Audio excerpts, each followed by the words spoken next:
रसायू life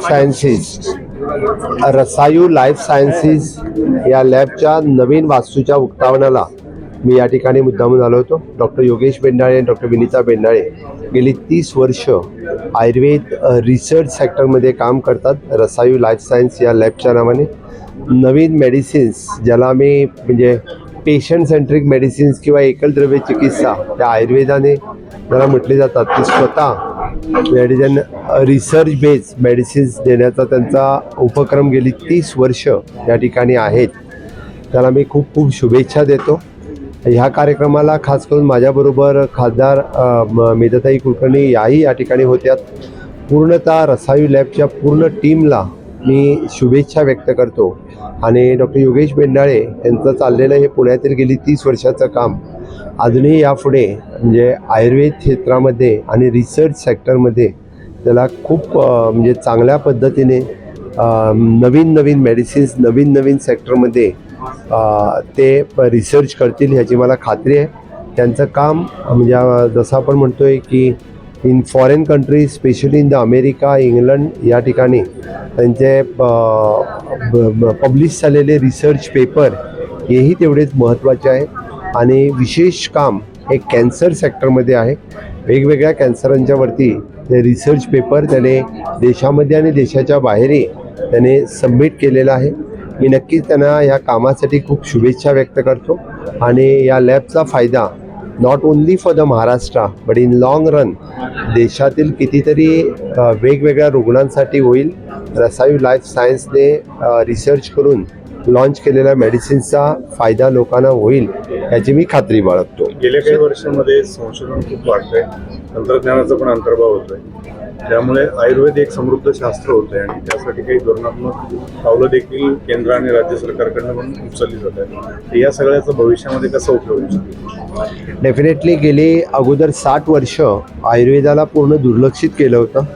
honourable prime minister Narendra मोदीजीच याने नवीन आयुष मंत्रालय सुरू केल्यानंतर मग इन्फ्रास्ट्रक्चर असेल, इनोव्हेशन असेल, टेक्नॉलॉजी असेल, ह्याचा उपयोग आयुर्वेदामध्ये कशा पद्धतीने करावा, जोपर्यंत राजाश्रय मिळत नाही तोपर्यंत हे शक्य होत नाही.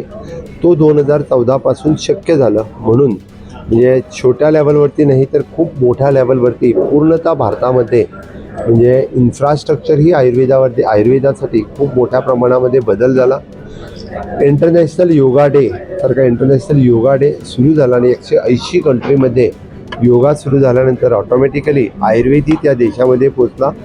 All India institute of the Ayurveda म्हणजे दिल्लीमध्ये, गोव्यामध्ये अशा पद्धतीचं चांगलं इंटरनॅशनल सेंटर्स सुरू केले. आणि आज आयुर्वेद शिकण्यासाठी इंटरनॅशनल स्टुडंट्स हे आपल्या देशामध्ये येतात, आयुर्वेद शिकतात, आयुर्वेदावरती रिसर्च करतात आणि आपल्या देशामध्ये जाऊन आयुर्वेदावरती प्रॅक्टिस करतात. ही आमच्यासाठी खूप अभिमानाची गोष्ट आहे. म्हणून मी म्हणेन की ऑनरेबल प्राईम मिनिस्टर नरेंद्र मोदीजीच्या कार्यकाळामध्ये आयुर्वेदाला चांगले म्हणजे खूप रिसर्च ओरिएंटेड हे प्रायव्हेट सेक्टरमध्येही सुद्धा खूप लोकांनी करायला त्याची सुरुवात केलेली आहे. आणि त्याच धर्तीवरती doctor Yogesh Bendale is doing the very much new research in this sector. त्यांनाही मी शुभेच्छा व्यक्त करतो.